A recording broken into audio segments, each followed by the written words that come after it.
Magia y superstición en la Iglesia, basado en las conferencias del pastor Arturo Iván Rojas Ruiz.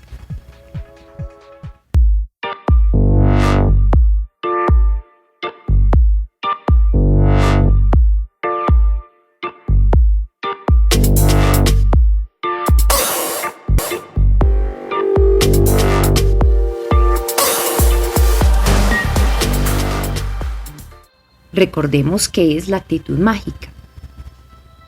Es precisamente la intención típicamente humana de utilizar a Dios para nuestros propios fines en vez de reconocerlo y someternos humildemente a Él de manera desinteresada, confiada e incondicional. Ahora recordemos lo que es superstición. La superstición se define como la tendencia derivada del temor o de la ignorancia a atribuir carácter sobrenatural, sagrado u oculto a determinados acontecimientos o a creer en vanos presagios sin fundamento alguno, los famosos agüeros. Eso sí, la superstición siempre refuerza la actitud mágica. En los temas anteriores tratamos 3 tipos de magia: la ritualista, la pragmática utilitarista, la supersticiosa, y el día de hoy trataremos la magia autoritarista.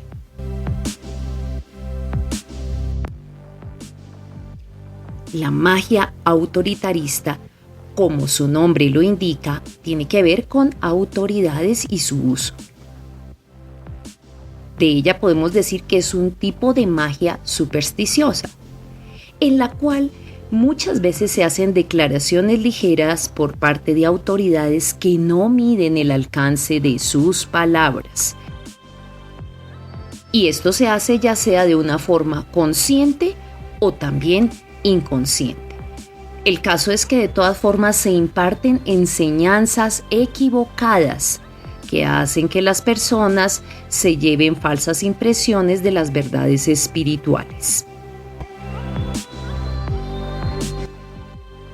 Podríamos decir que en su mayoría estos predicadores, líderes, personas del común, creyentes, están bien intencionados, pero desafortunadamente no son realmente disciplinados en el estudio de las Escrituras, o confían solo en su propia interpretación sin hacer una revisión adecuada de los pasajes, de la hermenéutica y las diferentes herramientas del estudio bíblico.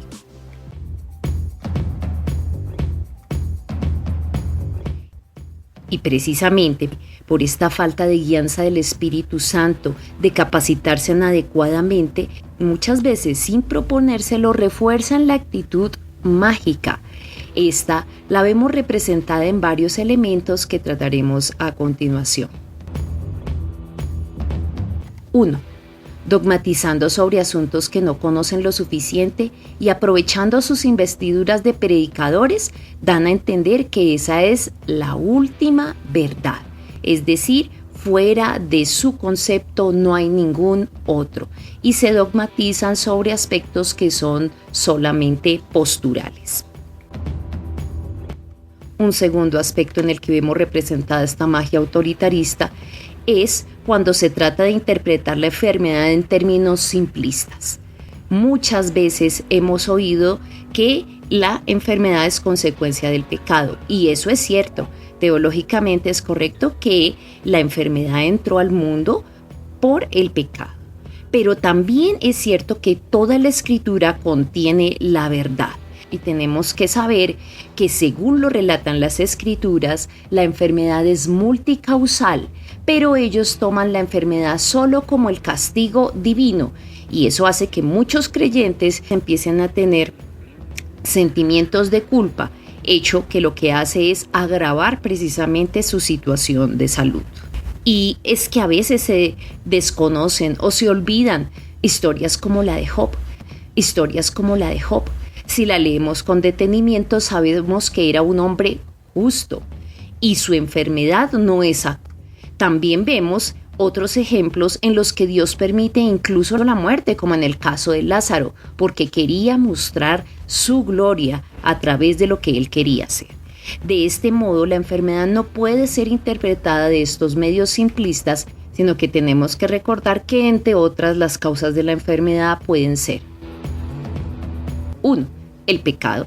La falta de perdón, evidentemente, puede ser una de las causas. Por eso, cuando oramos en nuestras iglesias, lo primero que tenemos que revisar y pedirle a la persona es que revise su corazón y mire si hay temas de perdón, ya que si no hay un perdón verdadero, no se puede obtener la sanidad. Pero también la enfermedad puede ser una prueba para fortalecer el carácter. Y allí se obtienen las más grandes enseñanzas de la vida que hacen que el crecimiento espiritual de un creyente se dispare.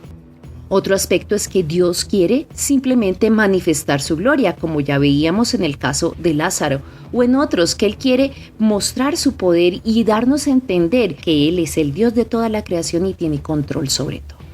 Y obviamente existe una cuarta causa, y es la consecuencia natural de estar en un mundo caído. No estamos exentos de enfermedad. Aparte de esta, encontramos otras manifestaciones que nos muestran esta magia autoritarista, como esta segunda: el abuso de la palabra de ciencia y sabiduría. Es cierto que estos dones del Espíritu Santo siguen actuando el día de hoy, y a través de las personas que nos rodean, a través de nuestros líderes, quien nos enseña, recibimos palabra de sabiduría. Dios puede revelar cosas a través de ellos. Pero a veces se toma esta autoridad y las personas empiezan a hablar no precisamente lo del Espíritu Santo, sino lo que proviene de su corazón o meramente de su intelecto, y terminan juzgando al creyente sin saber todas las condiciones que rodean una situación. Y esto genera muchas culpas sobre el creyente, que no busca demasiado en las Escrituras y se está guiando solo por lo que le dice su líder. También se han tomado decisiones por la otra persona. Tú tienes que hacer esto, tú tienes que vender la casa, tú te tienes que separar, tú tienes que hacer ello. Y ese es un mal entendimiento de la consejería bíblica. Ahora, si bien esto se constituye un abuso de autoridad, cuando Dios no ha dado la palabra y es la persona que están dando su propia perspectiva, es cierto que es también una responsabilidad del creyente. Si observamos los creyentes de Berea, dice que ellos todos los días examinaban las Escrituras para ver si era verdad lo que se les anunciaba. Esto sigue vigente para el día de hoy. Tercera forma en que podemos ver algunas evidencias de magia autoritarista, y es que muchos reemplazan el adivino por el profeta.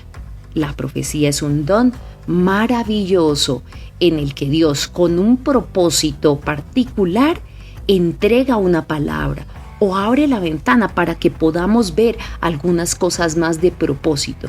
Pero la profecía tiene sus condiciones dadas. Desafortunadamente, muchos esperan es que les adivinen el futuro, es decir, cambiaron el mago por el profeta, y esta no es una actitud correcta, ni por parte del que dice tener el don, ni de los que le siguen. Es más, hasta hay iglesias dedicadas solo a la profecía, lo cual tampoco es bíblico.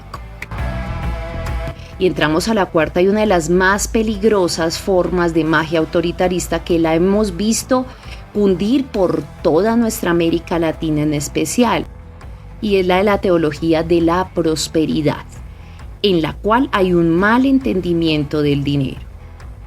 A lo cual quiero hacer una observación particular. Yo tuve la oportunidad de conocer de Dios de muy niña, y en la iglesia donde conocí se preponderaba tanto la pobreza, y como que eran tan buenos los hermanitos que no tenían nada y en cambio los ricos eran despreciables. Creo que esa actitud tampoco era correcta. Es más, se veía con malos ojos al que quería ser profesional, el que quería tener negocios, porque no deberíamos ser como los pobres. Y esa corriente era muy generalizada en muchos pueblos. Ese corto espíritu tampoco es del Señor, y lo que hizo fue generar precisamente una reacción en contra de ello, y muchos predicadores se tuvieron que levantar a hablar de que Dios sí da la prosperidad, que este reino también en la tierra puede ser conquistado.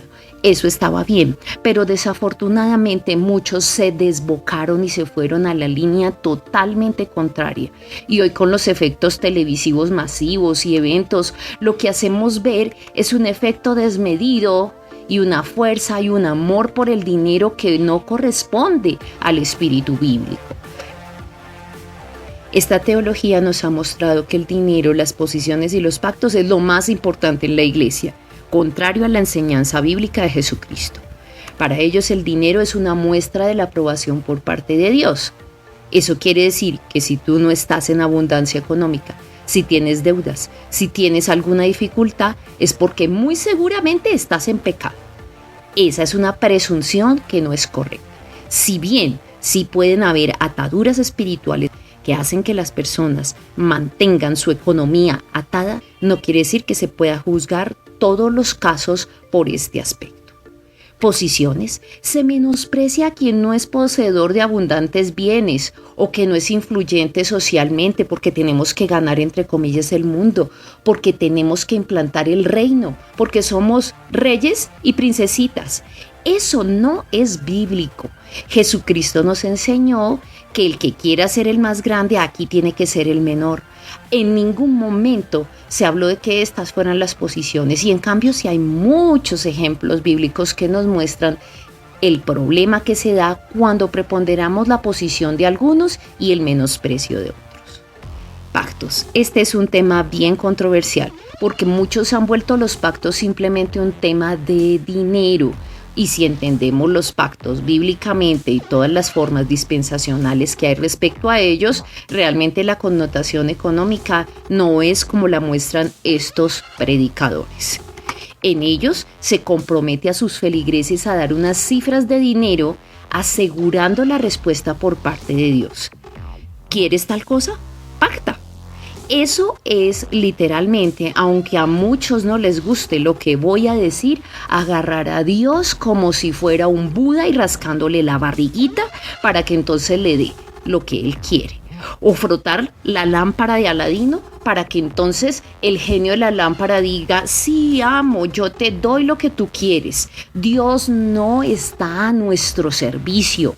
Esa es una actitud totalmente despreciable que desafortunadamente se ha metido en las iglesias a través de esta falsa teología de la prosperidad, porque en realidad es falsa. La verdadera prosperidad de Dios tiene que ver con otros aspectos muy diferentes. Dios mide las cosas de otro modo. De este modo se genera mucha decepción con Dios porque no me cumplió, pero si yo hice, pero yo pacté, pero yo di y no me está dando. Entonces, ¿será que tengo algo mal? Entonces se generan precisamente sentimientos de angustia, de culpa, esa imagen falsa de un Dios que está a mi servicio y porque yo declaro o porque yo digo, Él me debe cumplir.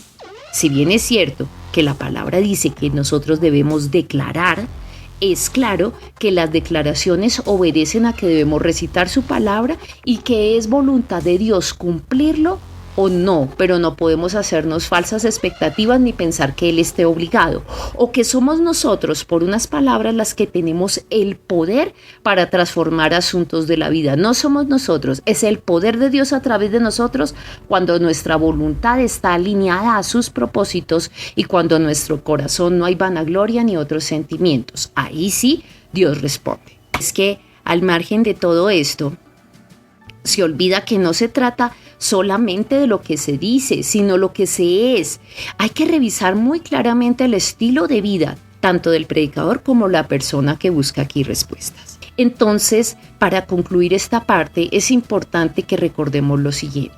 Si bien la magia autoritarista es un intento de abuso de autoridad y poder y control sobre otros, la magia autoritarista siempre va en doble vía. Es responsable el que la ejerce, pero también el creyente que se deja engañar, también el creyente que no tiene criterio. Y también se es responsable cuando muchas veces alguien de muy buen corazón es dañado por sus seguidores. Sí, ¿a qué me refiero? Te recomiendo a ti que me estás oyendo, no adules demasiado a tus líderes. Les puedes hacer un daño muy grande. El creyente es responsable de no endiosar a sus líderes y debe examinarlo todo frente a las Escrituras. Para esto no hay excusas. Ahora, falta hacer una última aclaración, porque también hay creyentes de todo estilo. Hay algunos que todo lo critican, que quieren imponer su propio criterio y no quieren someterse a las autoridades. Entonces, todo lo que hemos hablado no aplica para discusiones triviales, para terquedades personales y porque queremos implantar nuestro concepto acerca de las Escrituras en un estado de suma ignorancia. No sabemos de qué hablamos, pero sí queremos enseñarle a otros. Eso también es reprochable. Pero la última reflexión siempre tendrá que ver con lo siguiente. Nadie está exento de equivocarse. Nuestros líderes no son infalibles. Primero debemos ir en privado con la persona y hablar en buenos términos, en términos respetuosos, porque nos estamos refiriendo a autoridades que han sido puestas por Dios. Si el tema no logra resolverle, hay que hacerlo con 2 o 3 testigos y si no, ahí se tomarán las otras instancias que la Biblia es clara en su metodología.